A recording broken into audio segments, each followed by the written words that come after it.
Assalamualaikum warahmatullahi wabarakatuh. Perkenalkan, nama saya Muhammad Al-Farisi dari Bangkalan, Prodi Sistem Informasi. Di sini saya dari kelompok 3 ingin menjelaskan judul menyampaikan pesan efektif. Dan kelompok saya itu sama dengan nama mahasiswa Muhammad Badrun Tamam. NIM-nya 210441100032. Selanjutnya saya ingin menjelaskan pengertian komunikasi.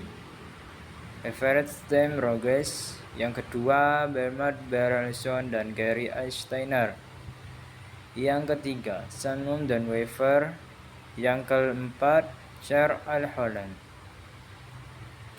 Everett M. Rogers dan Everett Genchet, yaitu komunikasi ialah proses di mana dua orang atau lebih membentuk atau melakukan pertukaran informasi antara satu sama lain, yang pada gilirannya terjadi saling pengertian yang mendalam. Shannon dan Weaver, yaitu komunikasi yakni bentuk interaksi manusia yang saling mengaruhi satu sama lain secara sengaja dan tidak sengaja.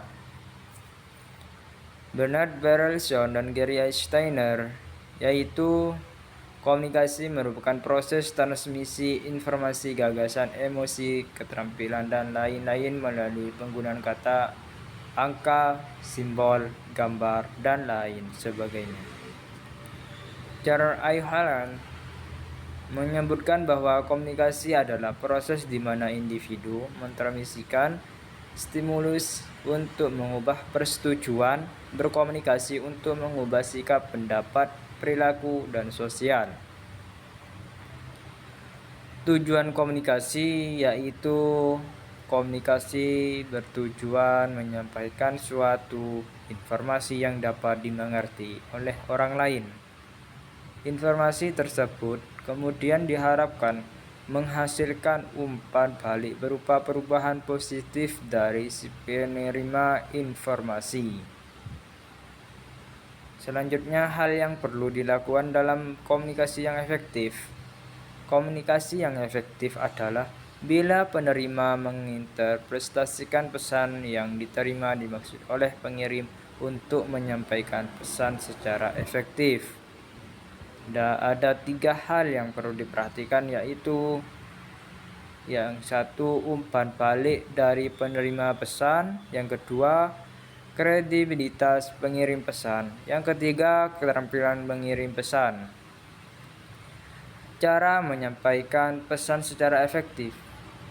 Banyak cara untuk menyampaikan pesan, yaitu dengan tatap muka atau melalui media komunikasi. Agar komunikasi dapat efektif, maka cara menyampaikan pesan atau informasi perlu dirancang secara cermat sesuai dengan karakteristik komunikasi maupun keadaan di lingkungan sosial yang bersangkutan. Selanjutnya, langkah-langkah menyusun pesan yaitu ada 5. Attention, perhatian, artinya bahwa pesannya harus dirancang dan disampaikan sedemikian rupa sehingga dapat menumbuhkan perhatian dari komunikasi. Yang kedua, needs, kebutuhan, artinya bahwa komunikator kemudian berusaha meyakinkan komunikasi bahwa pesan yang disampaikan itu penting bagi komunikasi. Yang ketiga, satisfaction, pemuasan. Dalam hal ini, komunikator memberikan bukti bahwa yang disampaikan adalah benar. Yang keempat, visualisasi, komunikator memberikan bukti-bukti lebih konkret sehingga komunikasi bisa turut menyaksikan.